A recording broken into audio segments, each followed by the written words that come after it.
বন্ধুরা, তোমরা কেমন আছো? আশা করি তোমরা খুব ভালো আছো। আমিও খুব ভালো আছি। আজকে তোমাদের আমি ফুলকপি আলু পোস্ত করে দেখাচ্ছি।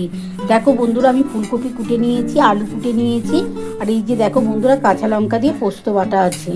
আমি প্রথমে কিন্তু ফুলকপিটা একটু হালকা করে তেল দিয়ে ভেজে তুলে নেব, তারপরে কিন্তু আমি পোস্তটা করব।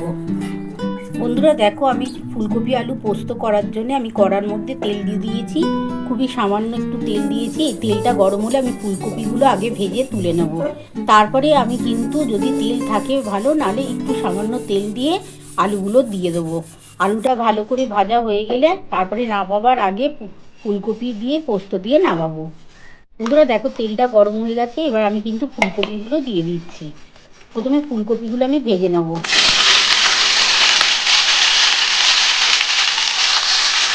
আমি এর মধ্যে সামান্য একটু নুন আর একটু হলুদ দিয়ে ভাজবো। বন্ধুরা দেখো, ফুলকপির মধ্যে একটু হলুদ দিয়ে দিয়েছি আর একটু অল্প নুন দিয়ে দিলাম। দিয়ে ভালো করে একটু লাল লাল করে ফুলকপিটা ভেজে আমি তুলে নেব। তারপরে আমি কিন্তু আলুটা ভাজবো।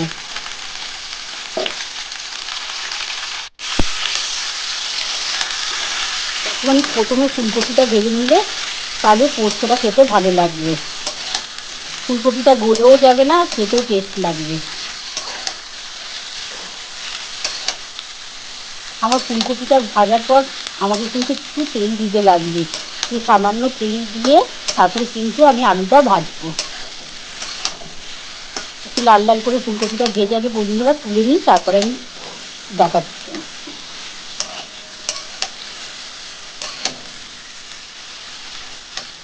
বন্ধুরা দেখো, আমার কিন্তু ফুলকপিটা ভেজে তোলা হয়ে গেছে। এবার এই কড়ার মধ্যে দেখো, খুবই সামান্য একটু তেল দিয়েছি। তেলটা কিন্তু আমার গরম হয়ে গেছে। এবার আমি আলুগুলো দিয়ে দিচ্ছি।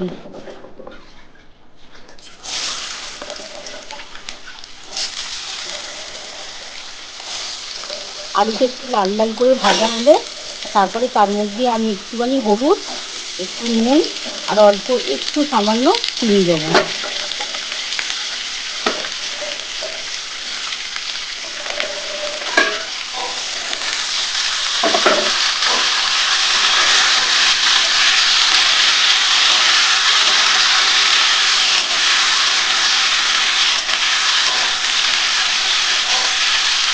একটু লাল লাল করে আগে আলুটা ভাজা হয়ে যায় বন্ধুরা, তার মধ্যে কিন্তু আমি নুন, হলুদ আর সামান্য একটু চিনি দিয়ে একটু জল দিয়ে ঢাকা দিয়ে দেবো।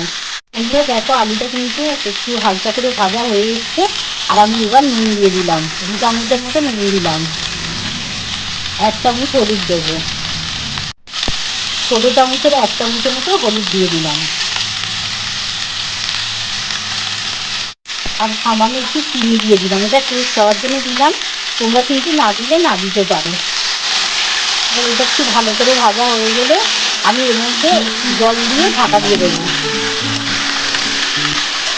একটু ঝোলটা যখন ফুটে উঠবে, আলুর ঝোলটা, তখন আমি ফুলকপিটা দেবো। আমি কীভাবে করবো তোমরা তো অবশ্যই দেখতে পাবে বন্ধুরা। একটুখানি ভাজা ভাজা হয়ে যায়, তারপরে আমি জল দিয়ে দিচ্ছি।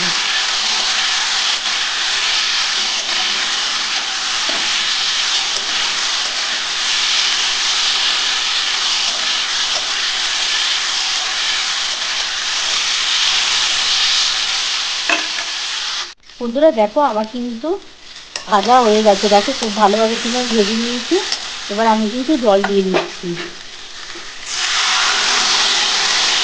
একটু সামান্য এখন জল দিলাম, পরে আবার দেবো। দিয়ে গ্যাস আস্তে করে ঢাকা দিয়ে দিচ্ছি।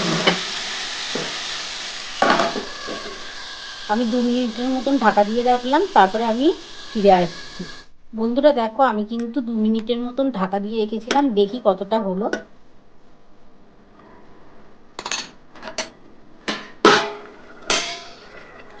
ঢাকাটা খুলে দেখি।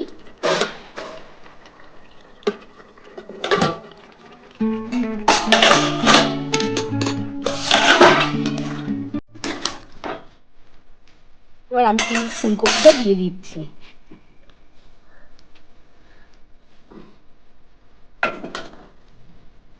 এবার গ্যাস জোর করে দিলাম বন্ধুরা। তো এবার আলুর সাথে ফুলকপিটা একটুখানি কষিয়ে নিয়ে আমি তারপরে কিন্তু পোস্তটা দেবো।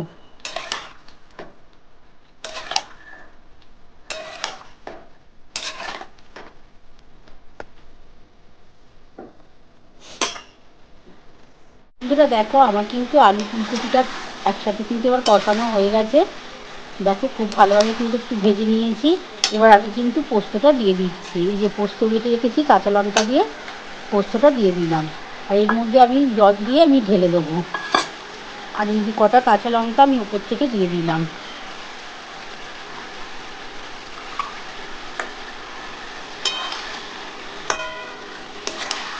তা পোস্তটার সাথে ভালোভাবে ফুলকপি আলু ভালোভাবে একটু কষিয়ে নেবো, নিয়ে আমি কিন্তু জল দিয়ে ঢাকা দিয়ে রাখবো। বন্ধুরা দেখো এবার কিন্তু পোস্তটা দিয়ে কষানো হয়ে গেছে। এবার আমি জলটা দিয়ে দিলাম। আমি ওই দু বাটি জল দিলাম। ছোট বাটি, আমার একদমই ছোট বাটি 2 বাটি। তোমরা দেখেই বুঝতে পারছো জল কতটা দিয়েছি। খুব বেশি জল দেবো না। দিয়ে এবার আমি ঢাকা দিয়ে রাখছি।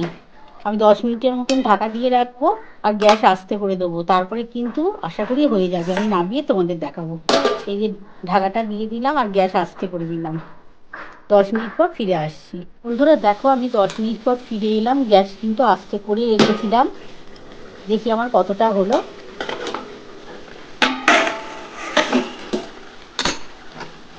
এত গ্যাস আস্তে করে দিয়েছিলাম বলে দেখো পোস্তটা কি সুন্দর হয়েছে। দেখো আলুটা একটু দেখে নিই।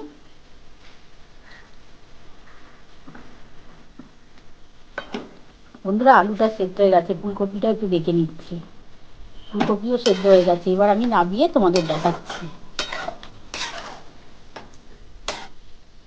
আমি নামিয়ে নিই, নামিয়ে তোমাদের দেখাচ্ছি। বন্ধুরা দেখো আমার কিন্তু আলু দিয়ে ফুলকপি আলু পোস্ত নামানো হয়ে গেছে। কেমন হয়েছে বন্ধুরা? তোমরা তো পুরো রেসিপিটাই দেখে নিয়েছো আমি কিভাবে করেছি। তোমাদের যদি আমার এই রেসিপিটা ভালো লেগে থাকে প্লিজ একটা লাইক সাবস্ক্রাইব করতে ভুলো না। আর কমেন্ট বক্সে অবশ্যই জানিও কেমন হয়েছে। তাহলে এরকম আরও নতুন নতুন রেসিপি নিয়ে তোমাদের সামনে হাজির হব। Thank you.